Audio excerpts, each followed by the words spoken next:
Good morning, everyone. Today we're going to do a little review of this 2022 Hyundai Elantra N. This is not going to be your typical car review video. If you're here because you want to learn about this car's quirks and features, I suggest you go elsewhere. This video is all going to be about the experience of the car, how it looks, how it feels, how it sounds, how it drives. Now, some specs about this car. It has a 2-liter turbocharged 4-cylinder engine. It makes 276 horsepower with an asterisk, we'll get to that in a second, and 289 foot-pounds of torque. It is connected to a bespoke 8-speed dual-clutch automatic transmission. It is front-wheel drive, but has a front limited slip differential, so that should minimize understeer on the twisties. We'll see. This, of course, is based on the regular Hyundai Elantra economy car with a bunch of performance additives. So it has a different front grille, some blacked out features there with the N emblem. You have this red stitching all the way across the bottom. Big 19-inch wheels with this really cool geometric pattern that sort of ties into the really modern creases and folds all along the length of the entire car. You have another N logo on the piping there. You have an N logo on the wheels.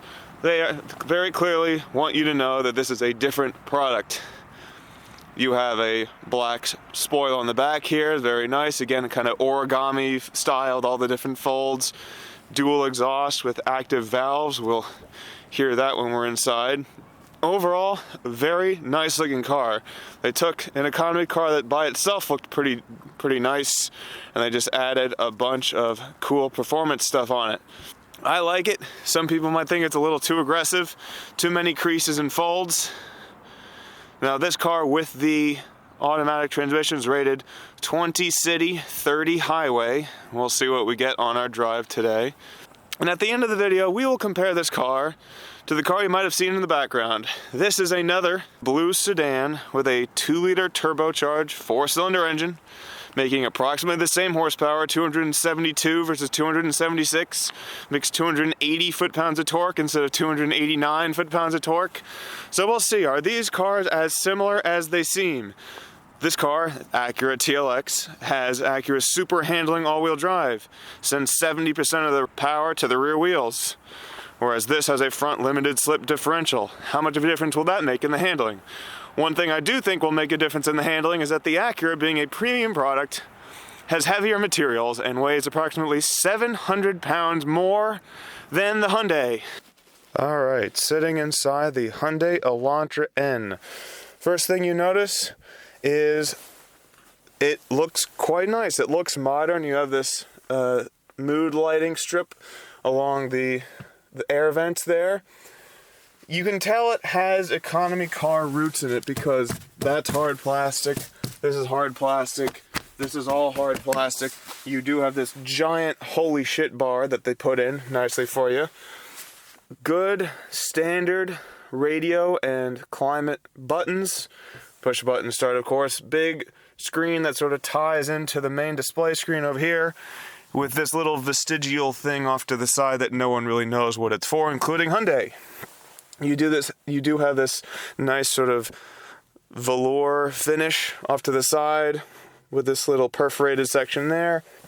Nice leather wrap steering wheel with this blue stitching. You have nice big paddle shifters on the back side. You have these 2 N buttons. One of them is to adjust your drive modes. Now, interestingly, there's also a drive mode button down there. There's lots of redundancy in this car.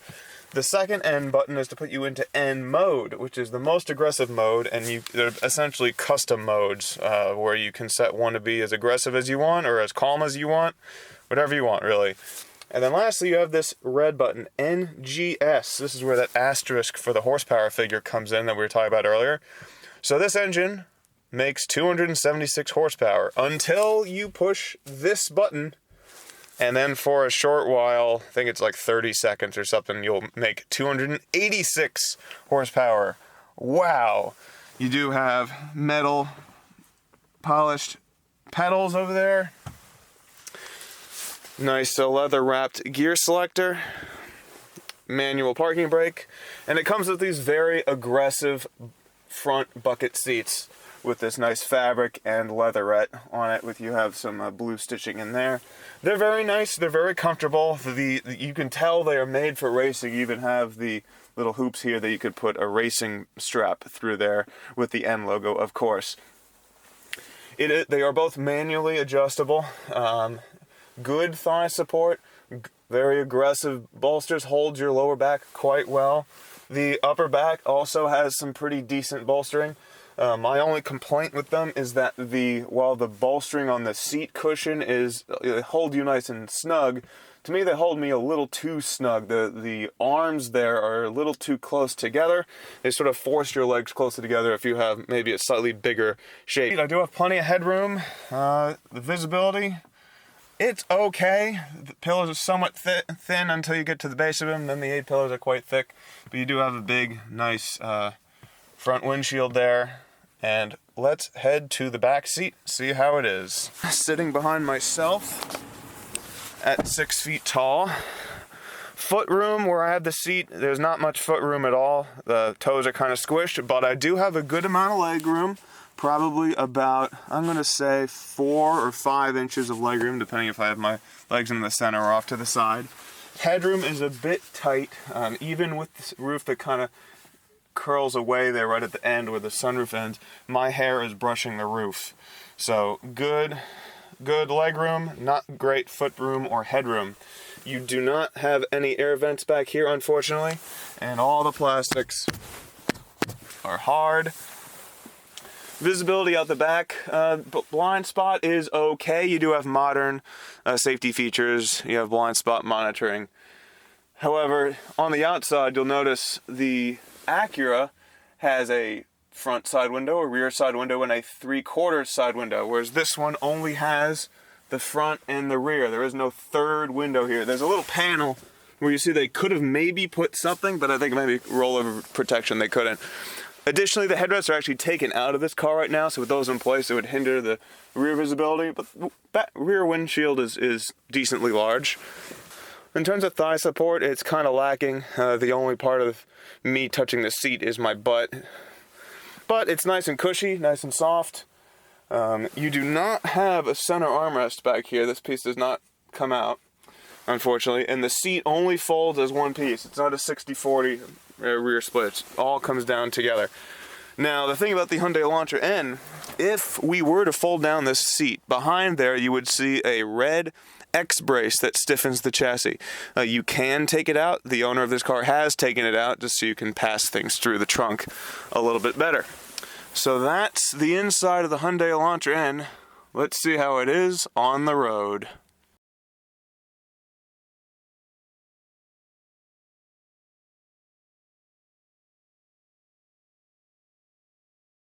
The theme of this car is going to be customization.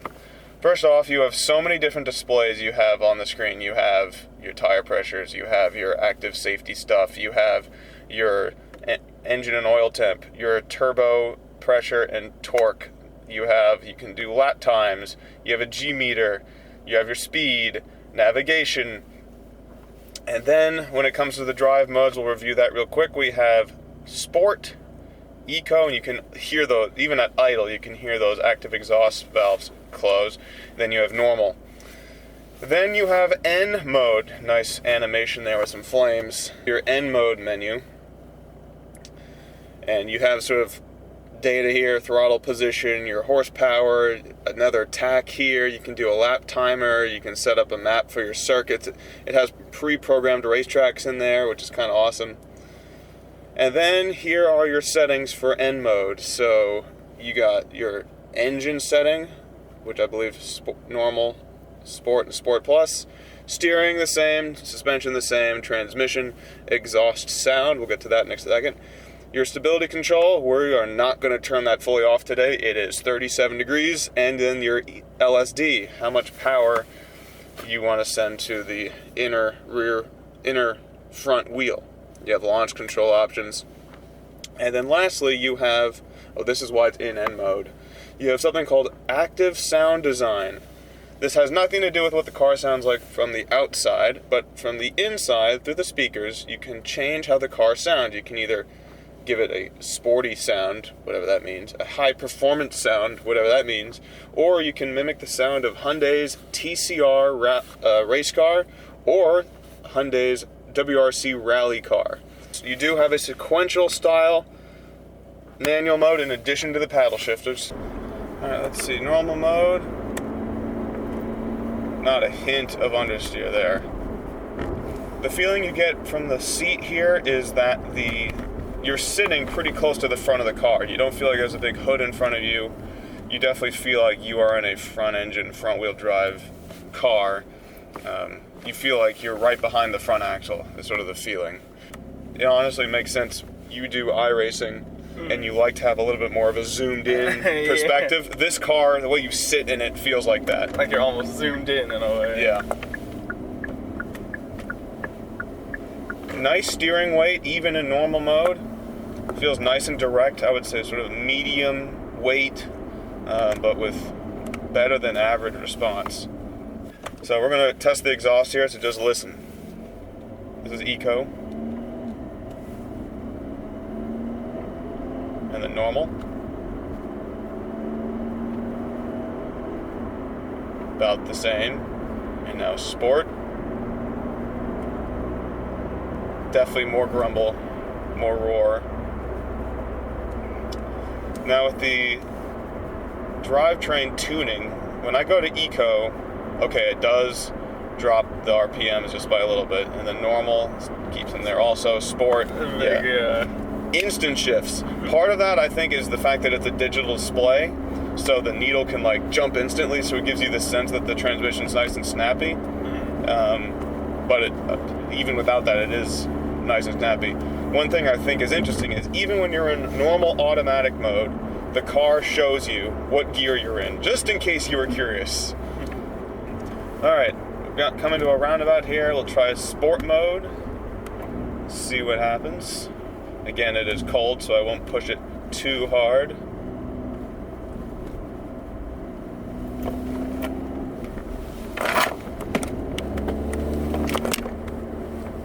Good response. You could feel that there wasn't necessarily oversteer, but you could feel that when I applied the gas mid-corner, there was no understeer.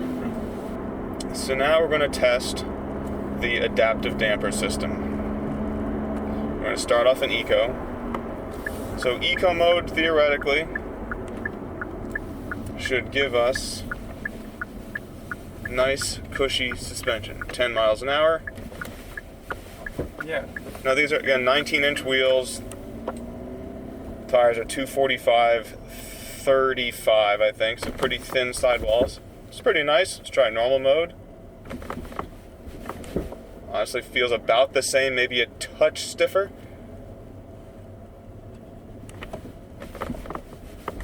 Nice responsive brakes. And then now Sport mode, where you can feel that steering weight up, even in a parking lot. I feel like I felt the most difference in the rear axle. The fronts all felt about the same, but the rears, I wouldn't say it crashed on anything. I wouldn't say there's a huge difference. I would say Eco is still a little stiff, but Sport isn't like break your teeth. Let's try some manual driving. So we're in fourth. We're going to try the sequential style. So click, there it goes. Upshift, click, there it goes. That's pretty quick, even in Eco mode. And I'll try the paddle shifters. Downshift, click, there it goes. Upshift, click, there it goes. So it's about the same. Maybe the paddles are a tiny bit faster.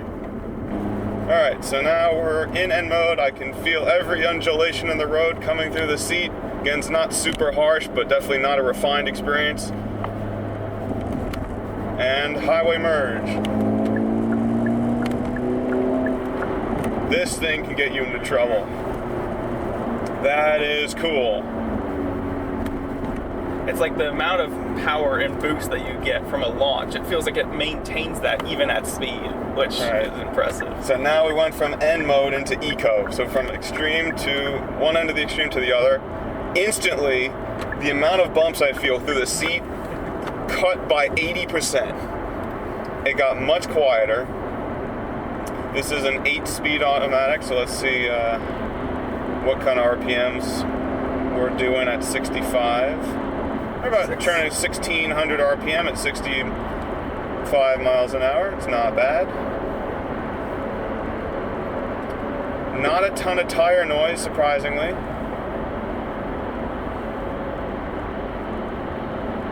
There was some wind noise. You know, naturally, with all the I would expect, just from all the creases and everything on this car, that you would hear the air coming over that, and you do. If we lift this sunroof, I wonder if it makes it any more pronounced. Not particularly. Yeah, just a touch.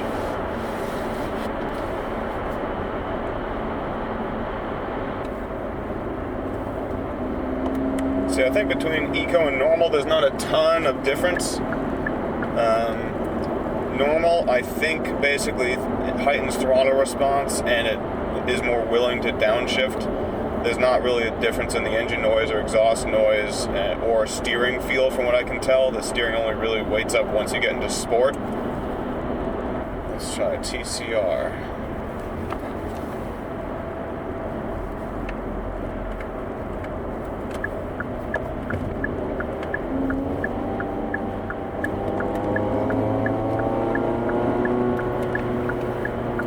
Versus rally, do we hear a difference?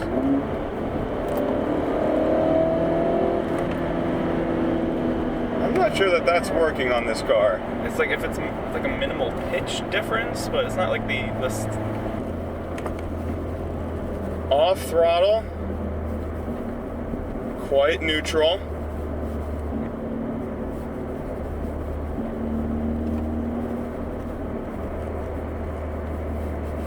Nice steering weight, nice steering feel. It has that go-karty dartiness.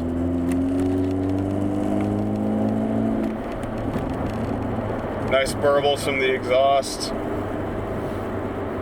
Let's try TCR again, see if we notice any difference. I feel like I hear some buzzing coming from there, but I think maybe the speaker died out. It's very peculiar.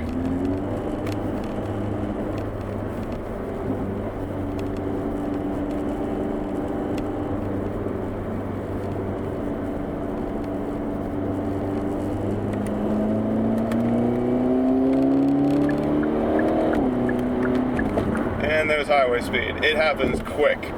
I feel the the biggest takeaway for me is just the amount of lean that you're getting. It's not like, feel like it's like sluggish in terms of like the weight transfer or anything, where I feel like in other cars with that long rotation, that long radius, you might feel like shifted over to one side, but here it felt like... Yeah, this thing feels stuck to the ground, for sure.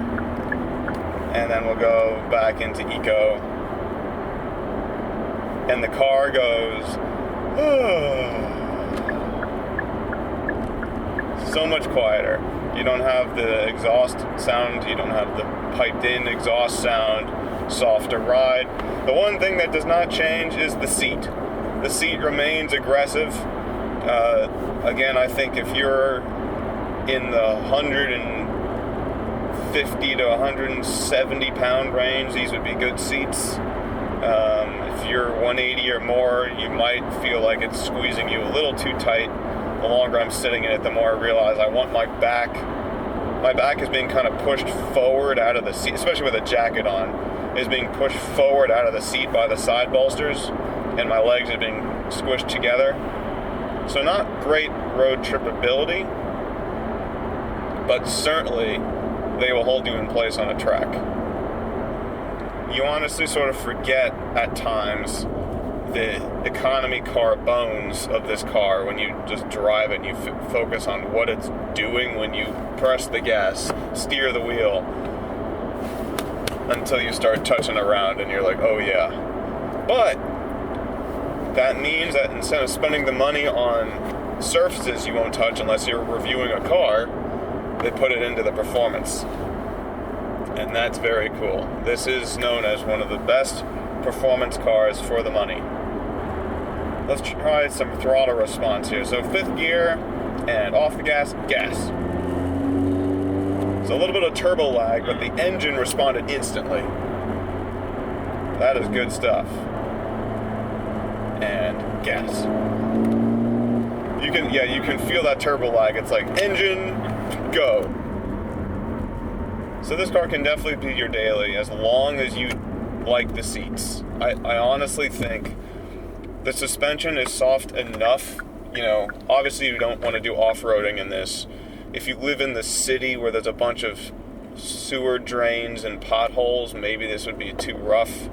But if you're just doing suburban commuting like this, or on the highway, you could easily daily this.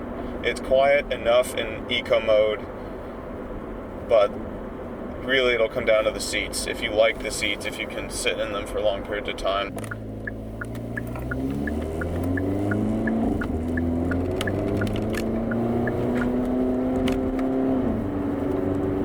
Hugs the turns so nicely. Oh, and then you also have the NGS. Let's see what that does. So I have 20 seconds, gives me a little timer on the dash.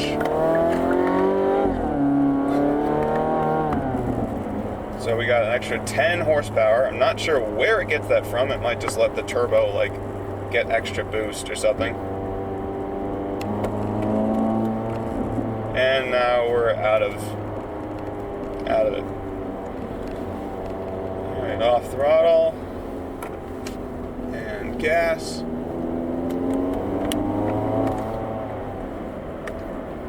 This thing just launches you forward. Nice responsive steering.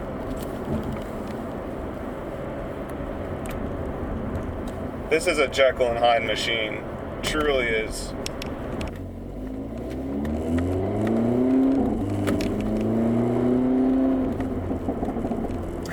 Nice exhaust burbles. Yeah, this is definitely a car where if you have some Karens in your neighborhood, you have a choice to make. To either be nice and polite in eco mode when you're leaving the neighborhood in the morning, or to be a complete dickhead and just pop, pop, pop, plop, plop, plam, plam on your way to work. This car is technically illegal in California. It said that the active exhausts were too loud in California, which is kind of insane. Alright. Full N mode here, full hooliganry. Try that LSD. So in the turn gas, and it pulls you through no problem. That is amazing. That is not something you see in a front wheel drive car so much. So let's just gas it through here. You can feel it's a little bit cold. Let the hill slow us down. And then brakes, trail brake it, gas. This is a fun back road car. And it's just like the world is rumbling under you. It feels like it sounds like a volcano's going on. What are you doing? Someone doesn't know how to drive in the lane. Holy! So let's downshift in a second here. And gas it. Yeah, a front wheel drive car shouldn't be able to do that. It's like you feel the extra rotation on gas. And back to eco mode for a second. In order to accelerate just a little bit, I definitely had to push the gas in more in normal mode. It's more reluctant to give me power. Like in eco and normal mode, it's like, don't forget I'm an Elantra. Yeah, sport mode, honestly, is like a nice middle ground because the suspension isn't full firm yet. Alright. Trail brake, off the gas. The suspension feels softer through there. I don't know, maybe. Yeah, well, because we're in sport versus N.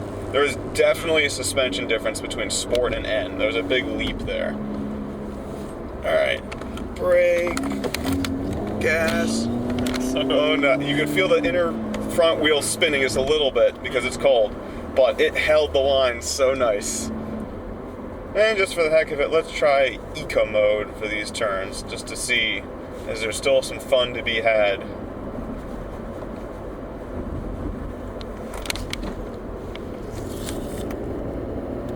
Yeah, somewhat. I mean, it's softer. There's a little bit more body roll.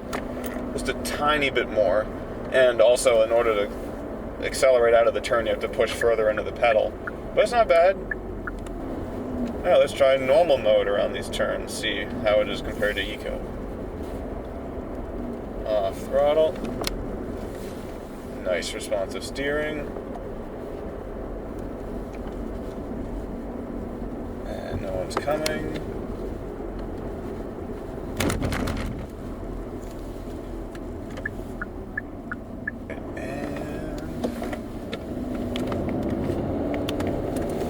That is so good. That is so good. That LSD works wonders. Like, you don't necessarily, it's not like it feels rear-wheel drive where you feel the rear pushing around. It's just, there's no understeer. It just stays neutral. Like, you can feel it's the front pulling the car, but it doesn't ruin itself. And if I go to N,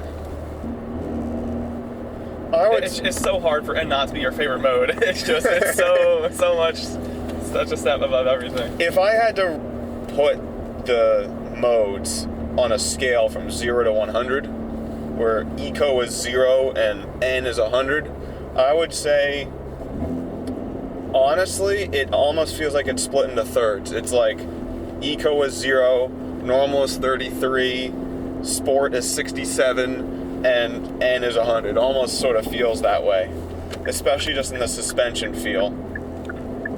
All right, brake, off the gas. And like, it makes you wonder how anything could lead it to like loss of control. Like, it's kind of surprising because I have an idea. I'm not going to say how I have an idea, but I have an idea.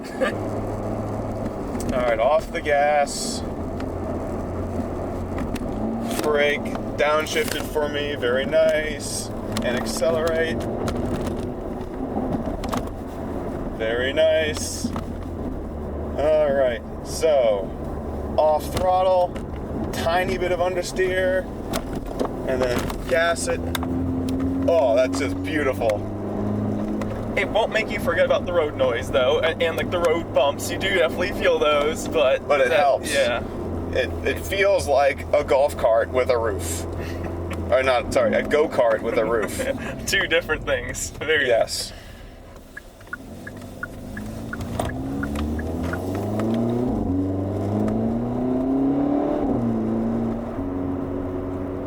Yeah, you don't want to do a road trip in N. This is just ridiculous.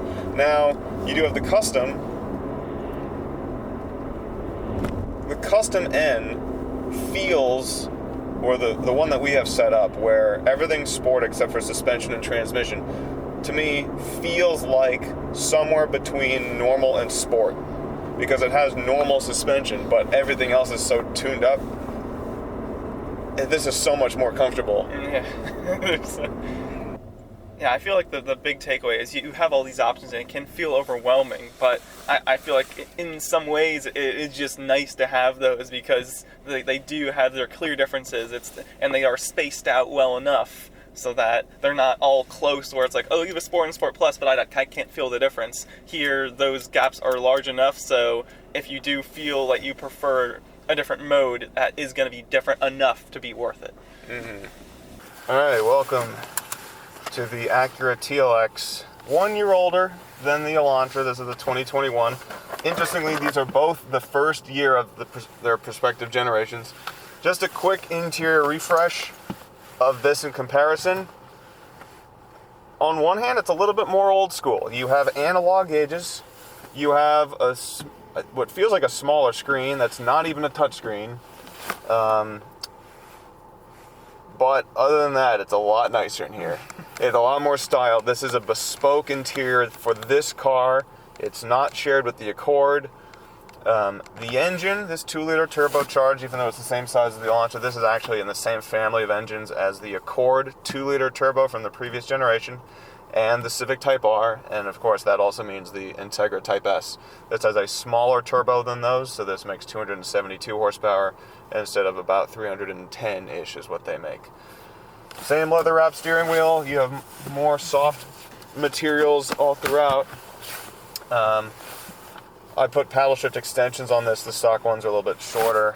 This has a 10-speed automatic transmission as opposed to that 8.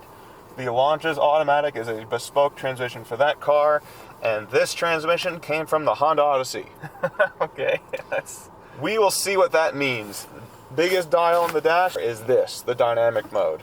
We'll explore this throughout the drive. We've reviewed this car before, but just a quick refresher. Comfort, normal, sport, and then individual, which you can adjust engine, steering, and suspension. Now again, we talked about this car does not have the adaptive suspension. All this does is adjust the all-wheel drive distribution of power. So in sport, it'll give the most it can to the rear wheels. All right, immediate impressions, just in normal mode leaving here. The steering is a third of the weight of the Elantra. Seats are definitely a lot more open. They hug you a lot less. They're a little bit cushier. And certainly there's a lot more hood to look out. The Elantra, you sort of felt like you were towards the front of the car. There's so much more hood. You feel so much further from the very front of the car. So let's see here. That was nice. Again, normal mode, it took a second for it to figure out that it needed a downshift. This is less of a boy racer car. This is more of a fast executive sedan. However, they do have the Type S version. The press event for the Type S was on Laguna Seca. And this A-Spec essentially has all the aesthetic bits from the Type S. It has all the red stitching, it has a leather wrap steering wheel, it has the silver and red gauges, it has all the black gloss pieces on the outside. So now we're in this comfort mode.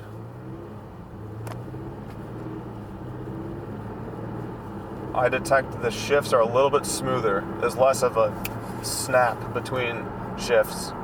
I think the suspension already I can detect is a little bit more jiggly. Again, you can tell that the car sits a little bit higher on a suspension. It's not as taut, held down as much.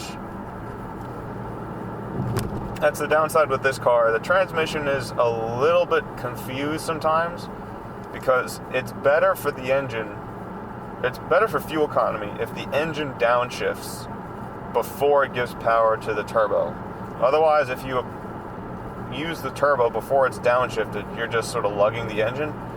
And what I find with this car is it sort of behaves like a naturally aspirated car where it's just like it tries not to downshift and instead it just lights up the turbo, which is counterintuitive to fuel mileage.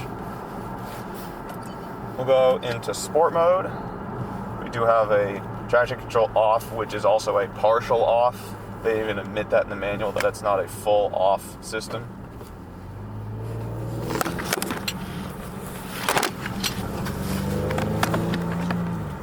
It's weird. It's like something about there's like a luxury aspect, but there is like that performance to it. And so it's like, on one hand, you want to like almost fall asleep in the car just due to like the comfort of the seats, and yet due to like the length of the car, what it feels like, it's like by the time you feel like you're through the corner, it just feels like there's a tiny bit more in the back still waiting to happen. And it's like, for something with the weight that it has, you'd almost think that there's less fear, but that almost brings a tiny bit of fear in a way, for me personally. The thing with this car is it does a decent job of managing the weight, but you can tell there's a lot more weight transfer going on through curves that it has to sort of, it like makes a mess that it has to very quickly clean up every time it takes an aggressive turn. All right, immediately this is cushier than the Elantra. It's still not soft. It's not a Buick. It feels like the travel is longer in a way. Like it is. Yeah. Like that's exactly what I said. It sits higher up on its suspension. And if you notice when we went through that roundabout, there was a lot more pitch travel than with your car. Especially when I stepped on it, you could feel the nose lift up. I feel like there's 3 ranges of throttle response in terms of how well it can do. 1, once you get the throttle, it immediately reacts, and the passenger and driver can detect that. 2, that you immediately hit the throttle and it goes, and it's so quick that the passenger doesn't notice, but the driver can tell there's a small delay, but because the passenger can't see it, they can't tell. This, I feel it's like I can almost like hear the like your foot hitting it and then notice the delay. So it's like it's enough for even the passenger to notice. So it's a distinction. Forgot to mention, we have a sport transmission button, so that'll make the transmission even more aggressive. So, and it comes alive. Hell yeah, it does. So this is actually a downfall of the car, in my opinion, because with the Elantra, you see the gear you're in automatic mode. This was the same it was in the Mazda 6. You're in a gear in automatic mode, you just switch it straight over to manual, and you're in the gear, you're in the same gear, but now you're in manual. This car, like just for example, I'm in 26 miles an hour. I can tell right now I'm in fourth. If I go to sport, it'll go up here, and then I have to bring it back down. So that extra rev jump is just, it feels unnecessary. Exactly. All right, so we should feel the power go to the rear right around here.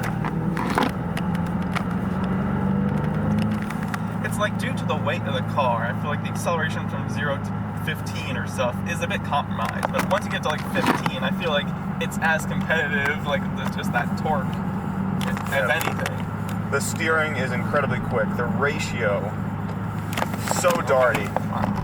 You can tell there is more body roll for sure, but there's a lot less steering feel. I don't have that. It's an incredibly responsive steering rack, but it does not have that same go-karty, direct, heavy feeling that the Elantra N has. All right. Yeah, definitely. You can definitely tell it's softer. There's more roll. But there is more throttle delay. Even in sport transmission, gas. And it's so much slower. It's so much slower. Now if I go into manual mode here and gas, it's better, but there's still some throttle, there's some turbo lag. I'll do what we did with the Elantra, which is gas it through. I actually feel like these tires have a little bit more grip. They are a little bit wider. They're 255 versus 245. And also the extra weight. Yeah, just pushing the car into the ground. And we'll do what we did before, which is brake and gas. You can feel I think the LSD on the Elantra activates quicker than the all-wheel drive on this car, because you pitch it in and immediately physics takes place. You feel that weight, so the LSD has to react rather than it has to react. The Hyundai, it's much more proactive on what it does. I feel like everything's a little behind, like even the shifts. So upshift, click, there it goes. Downshift, click, there it goes. So it is slower and it's a little bit sloshier compared to the Elantra in comfort mode.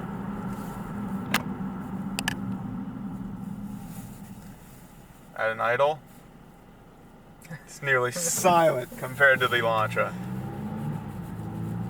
Now when you're just putzing around town, this engine does not sound very good. It has this kind of sound. It's like a loud fan of sorts. There's a fluttering that's not great. And comfort mode, yeah. Feel and squeal perhaps? I didn't feel as much power going to the back. I felt like the all-wheel drive it felt more front-wheel drive through that turn, whereas if I go on sport mode, very much from the back. Yeah, there's a difference. That's interesting. I don't know why they would do that. Like, why would you want to make the car feel more front-wheel drive? Because I'm scared. The back of the car is doing things. I don't know. I mean, for like an average driver who like gets this car like for the comfort aspect of it, or like the business, I don't even know. The business. To me, the steering in comfort and normal is too light for how quick it is. It's almost startling how well the car responds This feels like an arcade, like literally arcade driving game where you're standing and there's that black plastic wheel that just rotates forever. It feels like that, but the car just. Yeah, I feel like it would almost catch the driver off guard by like how responsive it is based off the weight. Yeah. Sport mode, there is definitely more heft, but I would not call it heavy. It's heavier. It goes from ridiculously light to somewhat light. The elephant in the room compared to the Accord is because Acura wanted this to look rear-wheel drive, they made the hood so long, well, also they needed room for the V6, that it pushes back the front seats 6 inches compared to the Accord. It has 6 inches less rear seat legroom. In fact, it has less rear seat legroom than the Civic. The headroom's a little bit better, but essentially from the steering wheel to the back seats, this inside is the size of a Civic, even though it is the length of an Accord. And so that's a problem for this car. Even if you're in the temporary manual mode in drive, so it says D4, go into sport, it gets rid of it, throws the revs up, and I still have to go back to fourth. There's no way to just directly go into the gear that you're in. Like, motorcyclists can do a wheelie, but this is like a tilted wheelie, where you're like this, and you just around the turn. The Elantra is just on rails. This is not on rails. It's much more like if a roller coaster had suspension, where like when you go on a turn, the car itself on its wheels kind of lifts up. That's what this car feels like. And let's see how it does this. No one's coming.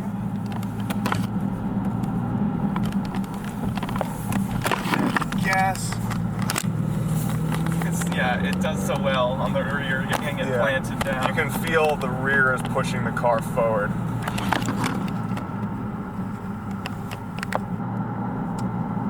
So, back to the original question. 2 blue sedans that are front-engine, front-wheel drive base with a 2-liter turbocharged 4-cylinder that make about 275 horsepower and about 285 foot-pounds of torque. Are they the same? No. End of video. The test drive is completed. Let's give the 2022 Hyundai Elantra N a Schwartz Score. The Schwartz Score is broken down into 12 categories with a total potential score of 100. Scores are given right after the test drive when impressions are still fresh. Exterior styling of the Elantra N is no less daring than many other Hyundai models these days. The standard economy Elantra is donned with a plethora of aggressive aesthetic additions such as a rear spoiler, gloss black trim front and back, and rid trim along the side skirts and brake calipers. The two-tone 19-inch wheels are a nice touch. Overall, while the Elantra N has a sporty, cohesive design, there are some polarizing aspects to it. The all-black front grille is a bit gaudy, the lack of a rear three-quarter side window is hard to hide, and the numerous creases and folds in the bodywork may be too much for some. Though, the distinct design language means the Elantra N is one of a kind. It earns a 7 out of 10. The interior of this Hyundai is where the driver will see the Elantra N's compact car roots. While the N gets nice touches such as the velour seats and door panels, leather-wrapped steering wheel, and blue stitching, hard plastic dominates the rest of the real estate. The layout is modern and simple, with intuitive climate and radio buttons, though many features have a redundant switch. The 2 display screens are bright, easy to read, and full of information, though a vestigial panel sticks out on the left side.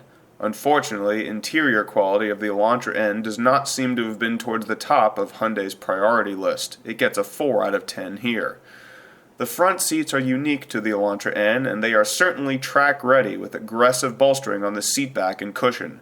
There is ample headroom and thigh support, though the seats are only manually adjustable.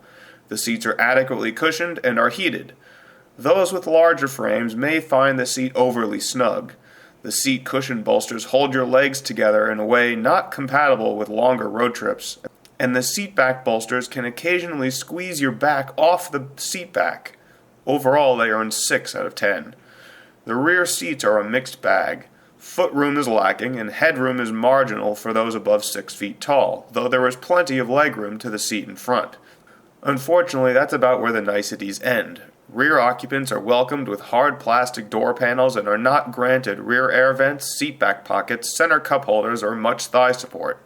The rear seats would not be a fun place to be for a longer drive. They get a 3 out of 10. Road noise is controlled well in the Elantra N. The origami aspects of the vehicle's design leads to some wind noise at highway speeds, but overall road and tire noise meet expectations for a Hyundai Elantra. 3 out of 5 for road noise. The 2-liter turbo 4-cylinder engine is a bit of a Jekyll and Hyde machine. In eco and normal mode, the engine hums along peacefully without much pomp and circumstance. However, in sport and N mode, the active exhaust valves open and fill the cabin with a sonorous, bassy growl and rumble, accompanied by exhaust burbles upon each lift off the gas pedal. A variety of synthetic engine sounds can also be pumped into the car as a party trick. Depending on your mood, the car can either sound calm and tranquil or exhilarating and somewhat obnoxious. Overall, 3 out of 5 here. In terms of acceleration, where a 0 to 60 time below 3 seconds is a 10 and above 9.5 seconds is a 1, the Hyundai Elantra N with its 5.1 0 to 60 earns a 7 out of 10. The 2022 Elantra N is equipped with an 8-speed dual-clutch automatic transmission. It can be manually controlled, however, through relatively responsive paddle shifters or a sequential-style shifter. The transmission is a high point for the car. Its logic is distinct and appropriate for each drive mode, providing smoother shifts in eco mode and maintaining revs and downshifting at appropriate times in sport and N mode. It will even let you hit the rev limiter in manual mode. The only demerits are some turbo lag and that gear shifts are never silky smooth. Overall, 4 out of 5 for Drivetrain. Handling is a selling point for the Elantra N. On paper, the front-engine, front-wheel drive Elantra N would be prone to understeer. However, thanks to a front limited slip differential, the N masks its mechanical shortcomings and carves through corners like a champ. The car feels like it's on rails in the Twisties and can even become susceptible to lift-off oversteer. Don't ask me how I know. On a back road or on the track, this car is sure to put a smile on your face. In the end, it gets a 9 out of 10. Steering feel is something missing from most modern cars, but not the Elantra N. Hyundai's engineers programmed the perfect amount of steering weight into the car, making it satisfying to turn the wheel while making the driver aware of the car's 3,300-pound curb weight. There is a sense of directness between the wheels and the front tires, reminiscent of a go-kart. The weight is even satisfying in eco mode and ascends through N.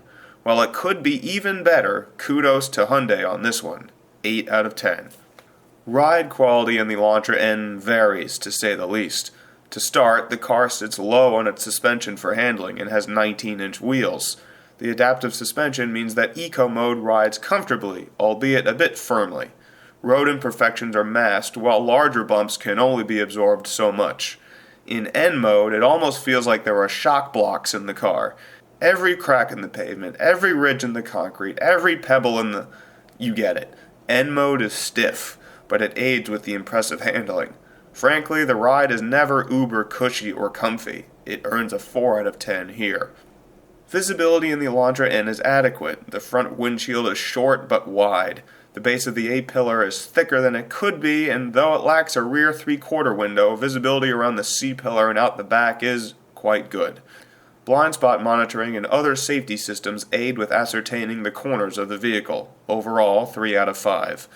This brings the Schwartz Score of the 2022 Hyundai Elantra N to 61 out of 100. Lastly, the EPA rated the 2022 Hyundai Elantra N with the automatic at 20 miles per gallon city, 30 highway. We achieved 28 miles per gallon during our test drive. On a scale where above 50 miles per gallon is a 10 and below 17 miles per gallon is a 1, the Elantra N earns 4 bonus points.